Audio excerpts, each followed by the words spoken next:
I grew up in an extremely haunted home, and honestly, I was always really, really afraid of the paranormal. I didn't want any activity going on around me at all. I met Jennifer. We started an interest in it. She started talking about experiences that she had when she was a kid. And, as an adult, it seemed like I started to want to learn more and more about what was actually happening, what was going on.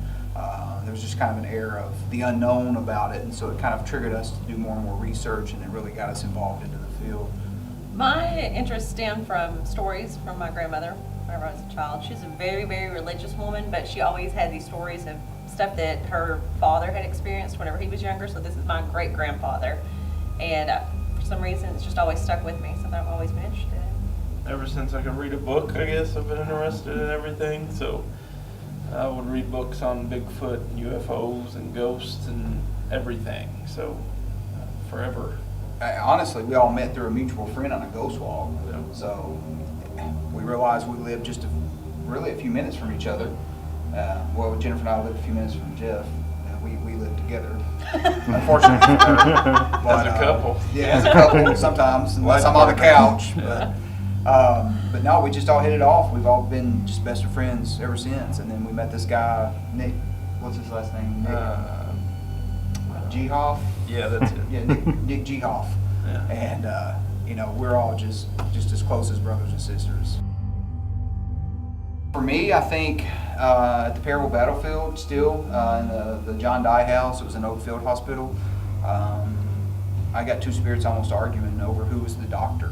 It was in an abandoned old Civil War hospital, so it was kind of relevant, really relevant to the area that we were in.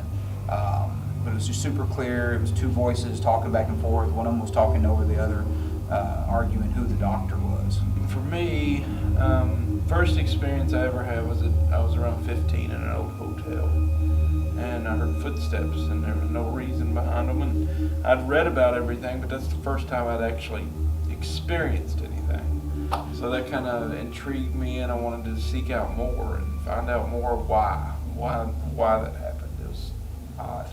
Most profound experience for me was at Pennhurst in Pennsylvania. And I was fixing my lipstick because that's stuff that girls do sometimes. I did it too. Joe does it too.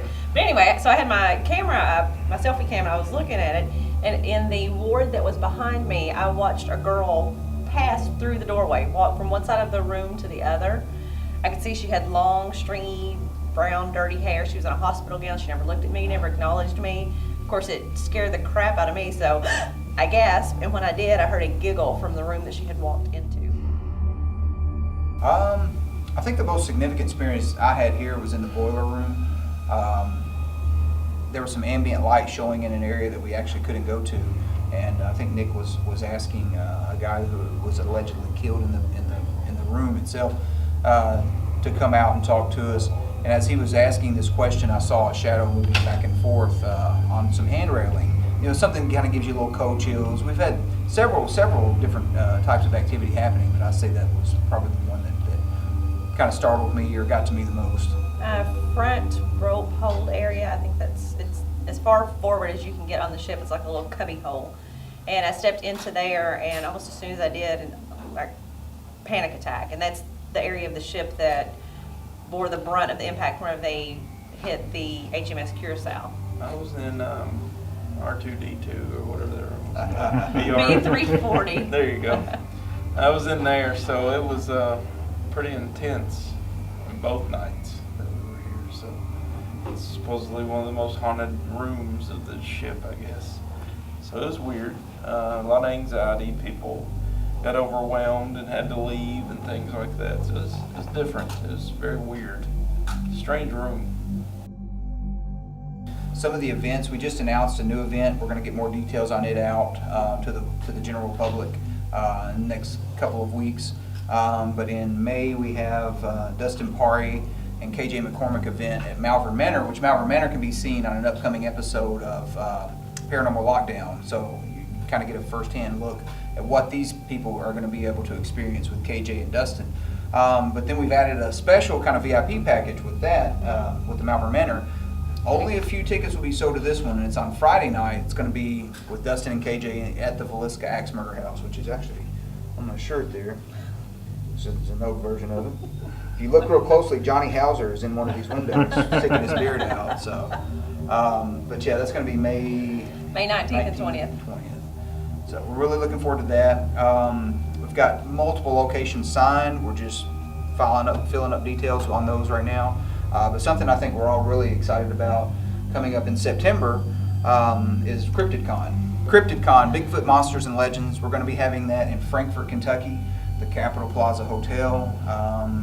We've announced a ton of guests. We've got a bunch more to announce as well. That Nick Gehoff guy I was talking about earlier is going to be coming. It starts with a G. Yeah, Gehoff. But so we're really excited about that. It's going to be a whole weekend full of fun, vendors, lectures, seminars, photo ops, Bigfoot expeditions. I mean, I'm it's looking going to forward be to that. yeah, it's going to be a big fun weekend. We've got a lot of people involved, so we're really looking forward to that. Thank you for supporting us for so long. It's been great.